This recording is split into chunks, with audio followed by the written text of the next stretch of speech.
आदाब नाज़रीन, अदबनामा का नया एपिसोड लेकर आपका मेज़बान रहमत कलीम आपकी खिदमत में हाजिर है।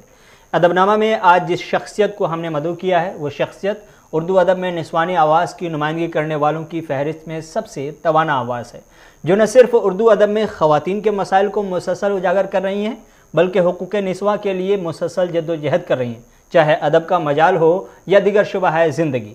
उन्होंने ख़वातीन के हर मौजू पर बात की है, नज़्म की ज़बान में हो या नसर की ज़बान में, हर जगह उन्होंने ख़वातीन की बेहतरीन नुमाइंदगी की है और आज भी कर रही हैं। उनकी निस्फ दर्जन से ज़ायद किताबें मंसर आम पर आ चुकी हैं और साल के आखिर तक मज़ीद 2 किताबों के मंसर आम पर आने की उम्मीद है। बेपनाह सलाहियत की मलिका, कामयाब मुअल्लिमा और आलमी शोहरत याफ्ता अदीबा व शायरा मोहतरमा फौजिया नसीम मुग़ल साहिबा आज हमारी मेहमान खुसूसी हैं। मोहतरमा नसीम मुग़ल एक तरफ जहाँ लड़कियों की दरसो तदरीस का फ़रीज़ा अंजाम दे रही हैं, वहीं अंजुमन फ़रोग़ उर्दू जम्मू और ज़िया फाउंडेशन जम्मू की सदर की ज़िम्मेदारी भी निभा रही हैं। हमारी और अदबनामा के चाहने वालों की खुश नसीबी कि आज वो हमारे साथ हैं। मोहतरमा फौजिया नसीम मुग़ल साहिबा, अदबनामा के लिए आपने अपना कीमती वक्त निकाला, इसके लिए आपका बहुत बहुत शुक्रिया। शुक्रिया आपका, आपकी दावत दी, मुझे अपने प्रोग्राम में बुलाया और इस काबिल समझा कि मैं आपके सामने अपने अदबी सफ़र का पेश कर लूं, अदबी सफ़र के बारे में भी कुछ कहूं और अपने बारे में भी, और अपने जो कुछ भी लिखा है मैंने उसके बारे में भी आपसे बात करूं। जी बिल्कुल। फौजिया नसीम साहिबा, इससे पहले कि मैं सवाल और जवाब का सिलसिला शुरू करूं, एक नज़्म है आपकी तलाश के नाम से, जिसे आपने ही अपनी खूबसूरत आवाज़ दी है, वो हम अपने नाज़रीन को आपकी इजाज़त से सुनाना चाहेंगे, फिर उसके बाद कुछ अदबी बातें करेंगे। मोहतरमा फौजिया नसीम की नज़्म तलाश, आपकी समातों की नज़र, चलाइए। मैं, मेरी ज़मीन और वो, मुझे भेड़ियों के शहर में ऐसे भेड़िए की तलाश है जो इत्मीनान दे मेरे कल्ब को, जो सुकून दे मेरी रूह को। मेरा कल्ब है भटका हुआ, मेरी रूह भी बेचैन है, किसी ऐसे आसरे की तलाश है जो मेरी ही तरह कर्ब में हो, जो मेरी तरह हमदर्द हो, जिसके जज्बे अभी गर्म हो, जिसका दिल भी अभी नर्म हो। उसी भेड़िए को मैं ढूंढती, कभी तो वो मुझे मिले जो दूसरों से जुदा लगे, किसी नस्ल का, किसी कौम का, किसी रंग का, किसी मुल्क का, मुझे इससे गरज नहीं। वो भेड़िए के रूप में इंसानियत का रूप हो, हकाइक का परस्तार हो, ईमान जिसका आज़म हो, जिसे कोई आलूदगी न छू सके, वो हर गर्द से बचा रहे। उसी भेड़िए की तलाश है जो गूंगा न हो, बहरा न हो, अंधा न हो, जो जिए तो बस आज में, जो बेकसूं का सहारा बने, जो बेज़रों का आसरा बने, जिस पे मौसमों का नासर हो, जिसे अपनी ही कब्र की फिक्र हो, जिसे दुनिया का गम न हो, जिसे रवायतें न छू सके, जिसे रोज़ महशर में पुकार लो।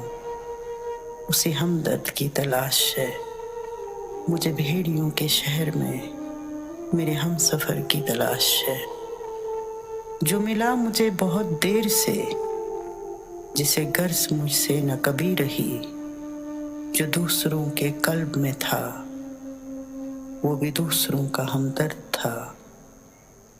मगर ये क्या हुआ कि वो भी न रास आ सका।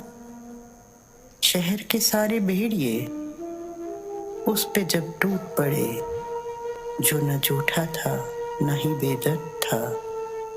मेरे सारे कबीले के लोग भी इसी सियासत में शामिल रहे। अब कोई इस शहर में मुखलिसीन का न दावा करे।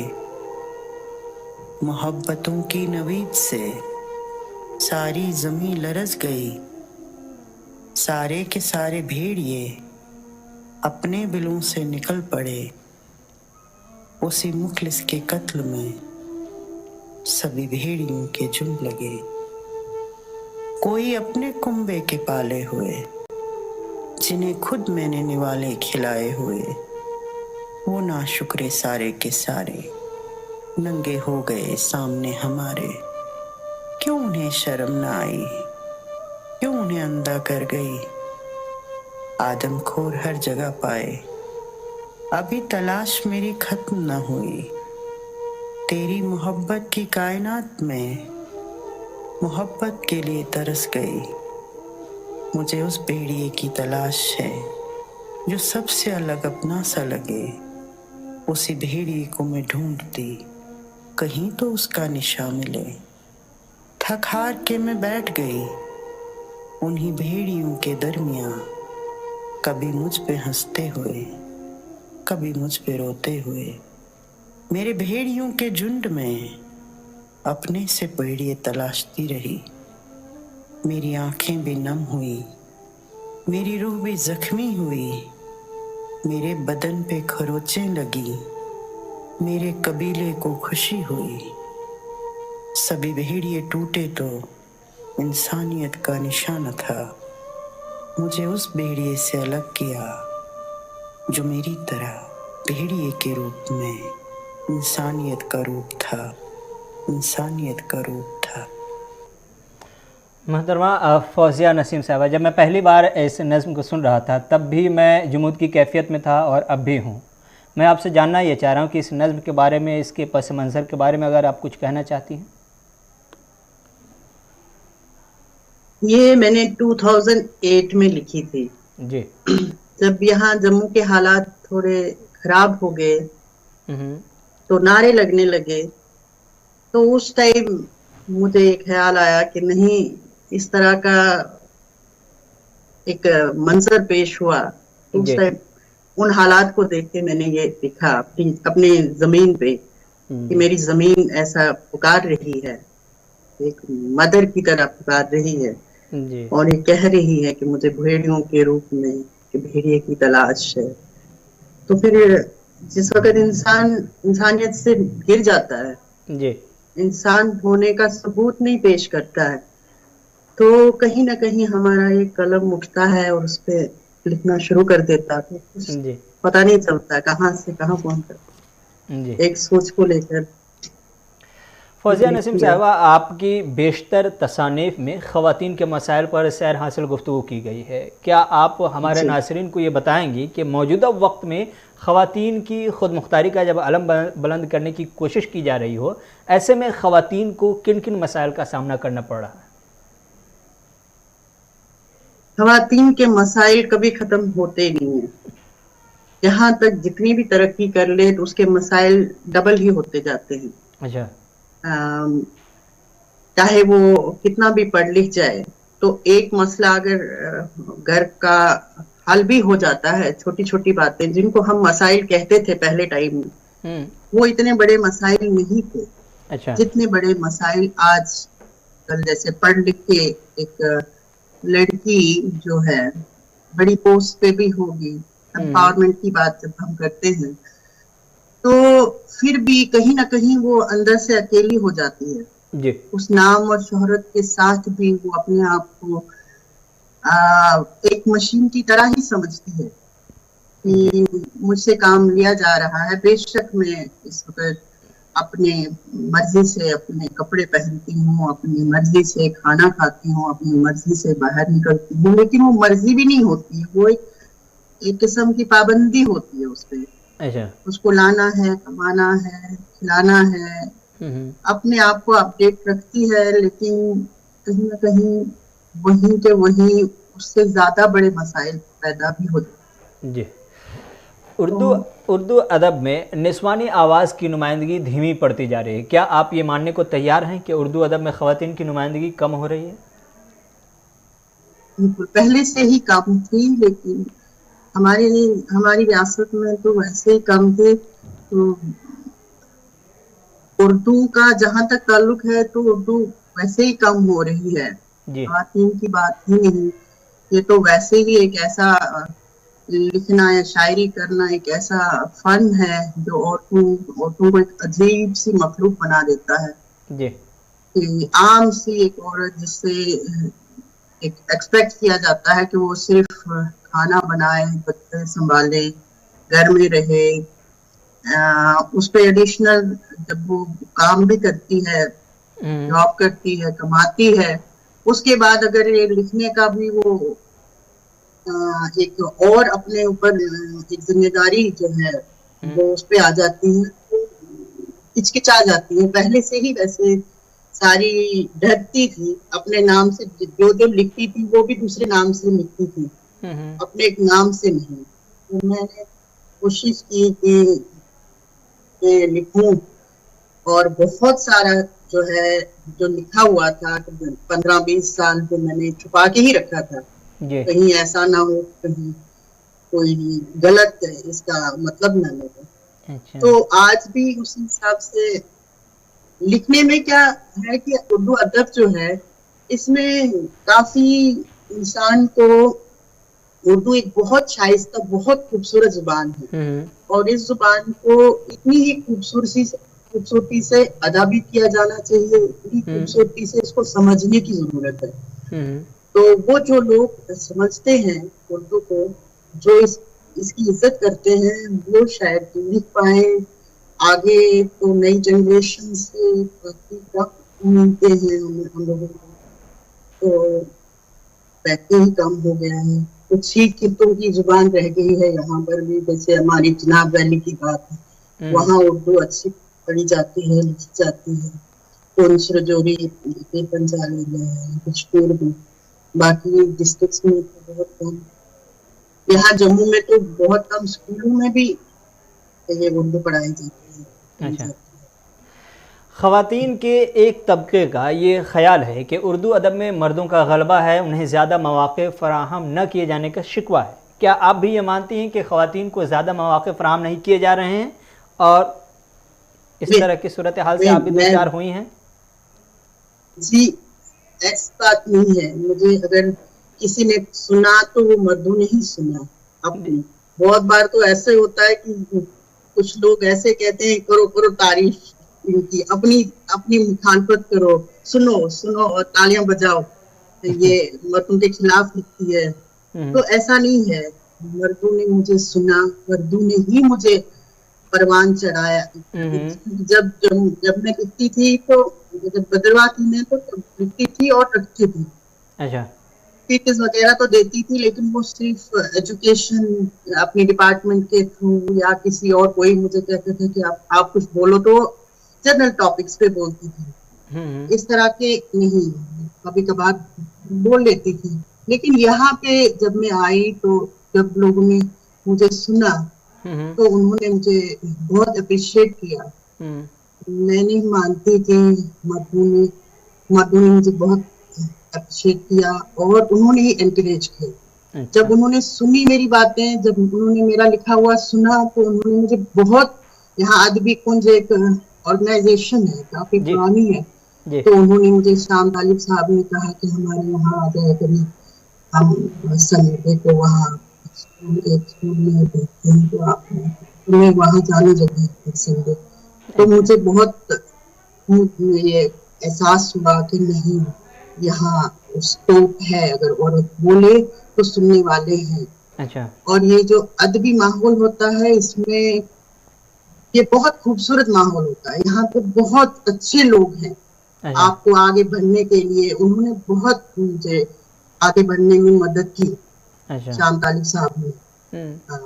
तो अर्श शहबाई साहब के पास उन्होंने एक बार मुझे सुना, तो बहुत खुश हो गए, कहने लगे मेरे पास, अपना कार्ड दे दिया, कहा कि मेरे पास आ जाए, तो मैं तुम्हारी जो मैं नज़में, उन्होंने बहुत अप्रिशिएट करती थी मेरी नज़में। सभी लोग तो गजल में, उन्होंने कहा थोड़ा सा गजल में तुम्हें कमजोर है, तो मेरे पास आए।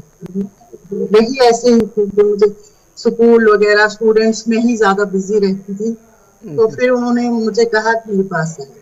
खुर्शीद काज़मी साहब हैं, उन्होंने कहा कि मेरी नज़में बहुत अच्छी लिखती हो, तुम नज़मों में बहुत नाम कमाओगे। तो अर्श साहब से मिली, फिर अर्श साहब ने मुझे बहुत प्यार दिया। अर्श शहबाई साहब मरहूम, उन्होंने मुझे कहा कि नहीं, तुम्हें बहुत सारे अवार्ड मिलने चाहिए थे, तुम पहले क्यों नहीं आई, तुम्हें मैं थोड़ा सा हेल्प। मैंने कहा मैं अपनी जॉब की वजह से ज्यादा टाइम नहीं दे पाती हूँ, जो लिखती हूँ रख देती हूँ, जिससे हूँ रख देती हूँ। तो जी। उन्होंने भी अभी रिसेंटली एक मुशायरे में प्रितपाल सिंह बेताब साहब ने, बहुत बड़ा नाम है उनका, हम्म। मुझे बहुत मेरी तारीफ करके कहा कि नहीं नज़्म में तुम्हारा बहुत कोई मुकाबला नहीं है, आगे बढ़ो, नज़्में लिखा करो, क्योंकि बहुत कम ख़वातीन लिखती हैं और नज़्में तो बिल्कुल ही नहीं लिखते हैं, कोई आजकल गज़लें लिखते हैं। जी। तो तुम नज़्म को कंटिन्यू करो।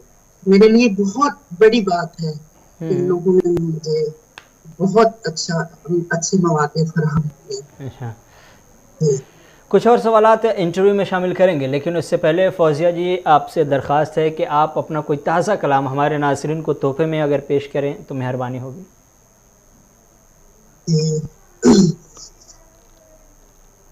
एक गजल पेश करना चाहूंगी। जी इरशाद। ये जिंदगी है दर्द की तस्वीर हो गई। क्या बात। ये जिंदगी है दर्द की तस्वीर हो गई, ऐसा लगा कि वादी कश्मीर हो गई। क्या बात है। ऐसा लगा कि वादी कश्मीर हो गई।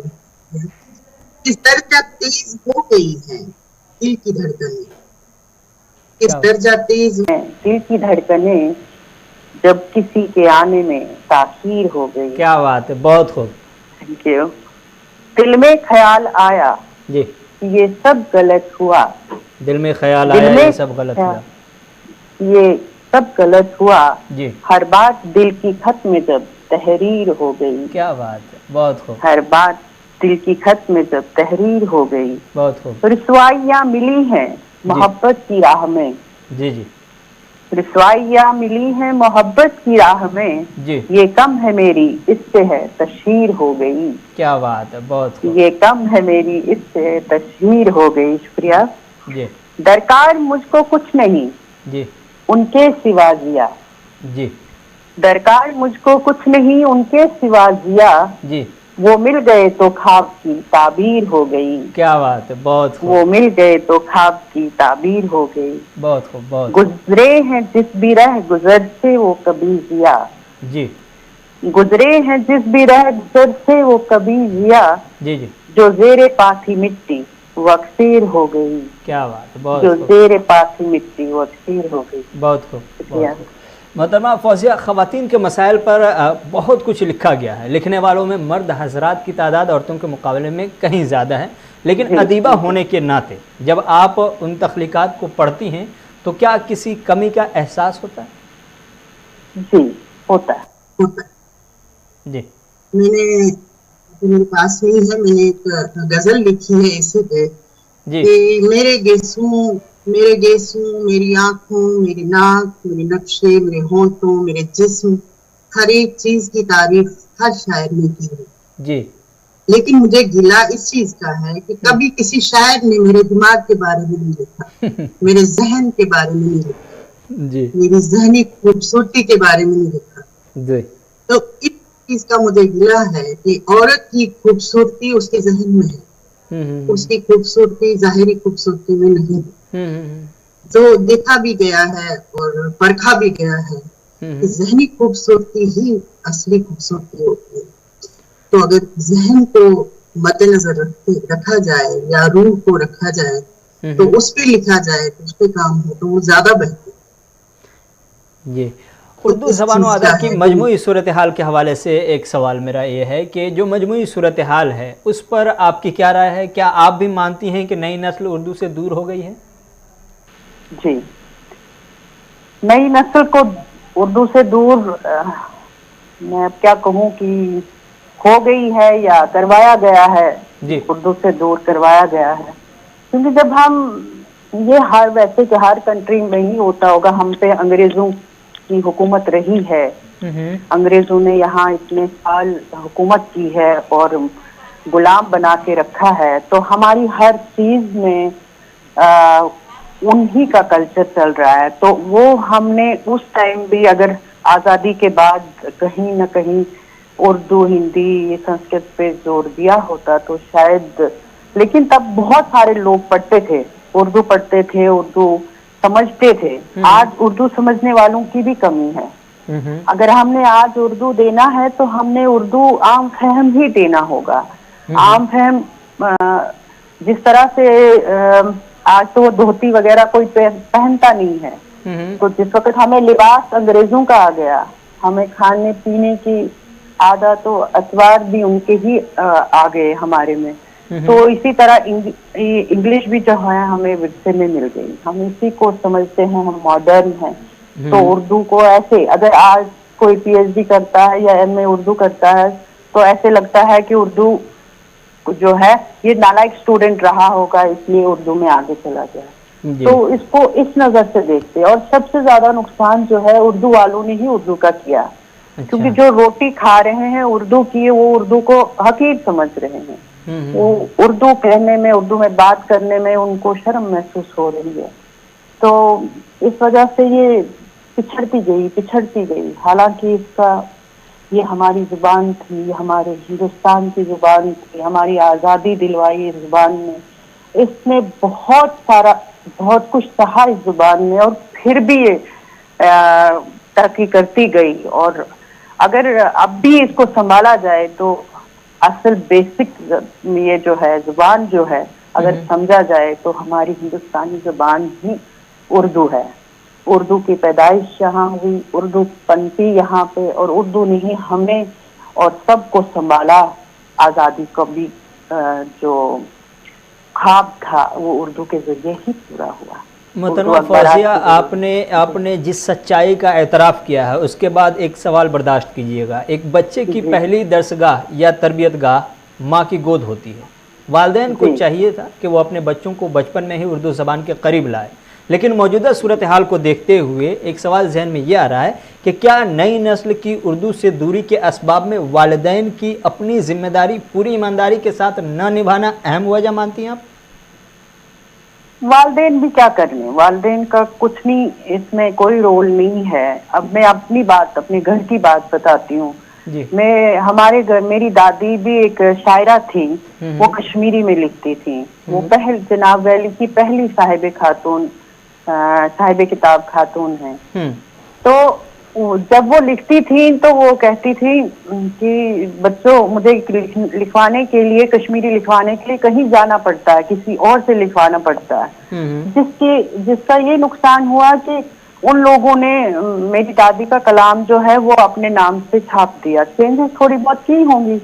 तो वो कहती थी कि आप मेरा लिख नहीं पाते हो, इतनी डिग्रियों का क्या फायदा आप लोगों के, आप मेरा ये नहीं लिख पाते हो और मेरा कलाम ऐसे चोरी हो जाता है। तो मेरा बेटा कहता है, मम्मा आप इतना कुछ लिखती हैं, आप कितनी बदकिस्मत हैं, हम लोग पढ़ नहीं पाते हैं। क्योंकि वो सेंट्रल स्कूल में पढ़ते थे, हिंदी उनका वो था, उनकी लैंग्वेज हिंदी थी, तो वो उर्दू नहीं पढ़ पाते थे। तो इतनी कोशिश करने के बावजूद भी हम नहीं पढ़ा पाए, क्योंकि स्कूल का ही वही चक्कर है कि जिन स्कूल में उर्दू है तो वहाँ हम गवर्नमेंट स्कूल में हम चाहते नहीं है वहाँ अपने बच्चों को एडमिशन वहाँ नहीं करवाते हैं। हम चाहते हैं कि अच्छे स्कूलों में, बड़े बड़े स्कूलों में पढ़े। तो इससे भी दूर हो जाते हैं बच्चे। तो पेरेंट्स भी क्या करें, कंपटीशन है। तो अगर घर में ही उनको सिखाया जाता तो शायद, लेकिन इसका फ्यूचर भी नहीं ना है जी। फ्यूचर इस वजह से नहीं है कि हमें जॉब्स में मुश्किल आती है। अब आप उर्दू लेके चलोगे तो आपको कौन नौकरी देगा।